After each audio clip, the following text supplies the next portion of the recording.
Kantara review ఏంటో చూద్దాం మావా. అందరికంటే ముందు రివ్యూస్ కావాలంటే మన ఛానల్‌ని సబ్స్క్రైబ్ చేసుకోండి. రిషబ్ శెట్టి యాక్టింగ్ మాత్రం వేరే లెవెల్. ఫస్ట్ ఫ్రేమ్ నుండి లాస్ట్ ఫ్రేమ్ వరకు యాక్టింగ్ ఎరగదీశాడు.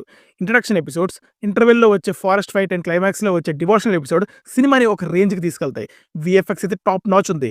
ఎంత బాగుందంటే యానిమల్స్‌తో కూడా ఎక్స్‌ప్రెషన్స్ ఇప్పించారు.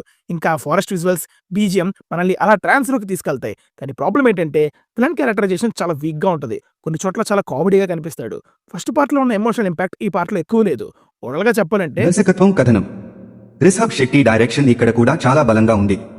కథను పాతకాలం నేపథ్యంలో చూపించడంలో ఆయన విజువల్ విజన్ స్పష్టంగా కనిపిస్తుంది. స్క్రీన్ ప్లే కొంత నెమ్మదిగా ఉన్నా విజువల్ రిచ్నెస్ మరియు స్పిరిచువాలిటీ కాంపెన్సేట్ చేస్తాయి. సెకండ్ హాఫ్ లో స్క్రీన్ ప్లే ఎమోషనల్ జీఏ పీక్కి వెళ్తుంది. 5 technical work, technical aspects. Cinematography అద్భుతం. ఫారెస్ట్, మబ్బులు, పగలు, రాత్రి షాట్స్ అన్నీ భలే కనువిందుగా ఉంటాయి. మ్యూజిక్ బీజీఎం అజనీష్ లోక్నాథ్ గారి బ్యాక్గ్రౌండ్ మ్యూజిక్ ప్రతి సీన్ కి ప్రాణం పోస్తుంది. VFX sound design mythological scenes లో నమ్మదగిన రీతిలో చేశారు. ఎడిటింగ్ కొన్ని సీన్లు లెంగ్త్ ఎక్కువగా ఉన్నా మొత్తం ఫ్లో బాగానే సాగుతుంది. 6 హైలైట్స్. ఇంటర్వల్ బ్లాక్ లోని సీన్ గూస్ బంప్స్ ఇచ్చేలా ఉంటుంది. Climax divine sequences, visual treat. Dialogues లో స్పిరిచువల్ ఎమోషన్ చాలా బలంగా ఉంది. ఫస్ట్ హాఫ్ లో కథ నెమ్మదిగా సాగుతుంది. కొన్ని సీన్స్ రిపిటేటివ్ గా అనిపిస్తాయి. Genre mythological action, folklore drama.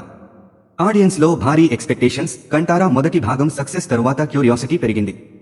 ఈ కథ కదంబ వంశం కాలంలో, అంటే చాలా పురాతన సమయంలో సెట్ చేయబడింది. దేవతల విశ్వాసం, గ్రామస్తుల భయం, రాజుల అహంకారం ఇవే ప్రధాన అంశాలు. ఒక దేవత, దైవ కి అంకితమైన వంశం గురించి కథ నడుస్తుంది. మనిషి, ప్రకృతి, దేవతల మధ్య ఉన్న సంబంధం ఈ సినిమా హృదయం. కాన్ఫ్లిక్ట్ మనిషి తన స్వార్థం కోసం ప్రకృతిని ఎలా వాడుకుంటాడు అన్న ప్రశ్న చుట్టూ కథ తిరుగుతుంది. 3 పర్ఫార్మెన్సెస్. రిషబ్ శెట్టి గారు మరోసారి అద్భుతంగా నటించారు. ఆయన నటనలో ఆధ్యాత్మికత, భావోద్వేగం, పవర్ అన్నీ కలిసిపోయాయి. రుక్మిణి వసంత్, జయరాం, గుల్షన్ దేవయాహ్లు తమ పాత్రలో బాగా చేశారు.